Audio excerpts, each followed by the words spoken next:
Abonnez-vous et activez la cloche de notification pour ne rien rater de nos prochaines vidéos. Like et commentez, c'est parti. Samy, comment t'as appris toi ce qui s'était passé? Tout d'abord, j'étais dans ma deuxième salle de sport. Ouais. Je préparais le festival des arts martiaux qui a lieu demain, donc j'étais en pleine répétition. Et j'ai reçu un message de mon deuxième entraîneur qui m'a annoncé cette nouvelle. Et par la suite, j'ai reçu plein de messages, plein de notifications sur mon téléphone. Et voilà, j'étais sous le choc, vraiment sous le choc. La vidéo, j'ai pu la voir qu'une fois. Ouais. Vraiment, j'ai pas pu la revoir. Ça m'a vraiment choqué. Tu sais ce qui s'est passé ou pas du tout? Je sais un petit peu ce qui s'est passé. En fait, Youssop, c'est un agent de sécurité à la Défense. Et apparemment, il y avait un individu qu'ils ont sorti un peu plus tôt dans la journée, qu'ils ont sorti du centre commercial. Et Youssop n'en faisait pas partie de ces agents de sécurité, justement, qui ont sorti cet individu. Et donc voilà, après, l'individu est revenu directement, il s'est retrouvé face à Youssop. Et vous avez la vidéo, et il l'a frappé tout de suite, directement au visage, et voilà. Aujourd'hui, quelles sont les nouvelles de Youssop? Il est sorti du coma? Pas du tout. Youssop, actuellement, ça va pas trop. Ça va pas trop, donc il est plongé dans un coma artificiel pendant au moins 7 jours.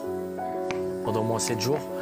Il a de multiples fractures au crâne, de multiples fractures au visage.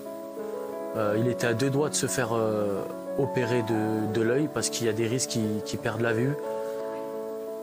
Il est dans un état pas top du tout. Il a quel âge, Youssop? 62 ans. 62 ans, exactement. Et son hémorragie qu'il a au cerveau, elle a évolué depuis hier. Elle a évolué. Donc là, on rentre vraiment, ce que les médecins nous ont dit, on rentre vraiment dans les 3 jours critiques. Vraiment critiques. Et son pronostic vital est vraiment engagé. Charles Dassonville, qui est vigile également, secrétaire fédéral de la branche sécurité, la CGT. Quand vous voyez ces images, Charles, vous êtes révolté? Complètement, c'est choquant. Ah oui. Le problème, c'est que voilà, aujourd'hui, ça c'est diffusé sur la télévision, mais c'est fréquemment qu'on a des cas de figure comme ça. Alors vous, comment? Parce que c'est vrai qu'un vigile, vous n'avez pas d'armes, vous avez rien, donc c'est vrai que est-ce que ça arrive, les agressions comme ça? Il doit y avoir des agressions verbales, mais les agressions physiques, c'est courant? Fréquemment.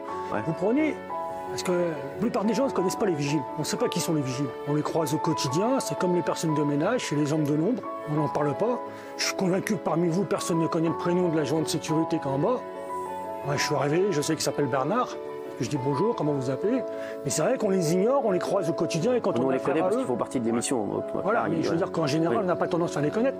Et c'est vrai, quand on commence à les connaître, c'est quand on a affaire à eux pour des problèmes. C'est ça. Sauf que c'est des salariés comme les autres et ils sont confrontés au quotidien. Parce que là, on parle aujourd'hui de cet événement grave, mais je dirais qu'ils sont en première ligne depuis les attentats.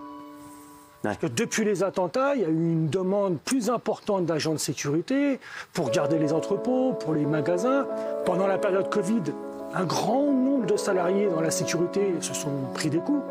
Parce que quand vous avez des personnes qui veulent rentrer alors qu'ils n'ont pas de passe et qu'on les oblige aux vigiles, alors que ce n'est pas leur travail, de contrôler, qu'est-ce qui se passe? Ça monte en pression, c'est ça. Mais ils n'ont même pas le droit de se défendre. Un vigile qui venait à riposter a plus de chances d'être licencié qu'autre chose. Donc c'est vraiment un des métiers précaires où les salariés sont dans des conditions pitoyables. Et sur les 180 000 salariés que compose la prévention sécurité et l'aéroport, 85% vivent dans la précarité. Il y en a la plupart, ils ont des horaires de merde. Ils démarrent à minuit, ils finissent à 6 heures. Là, sur ce cas-là, la personne travaillait toute la journée, arrêtait de travailler, allait à la salle les entraîner, revenait le matin, et c'est quelqu'un de... Abonnez-vous et activez la cloche de notification pour ne rien rater de nos prochaines vidéos. Like et commentez, c'est parti.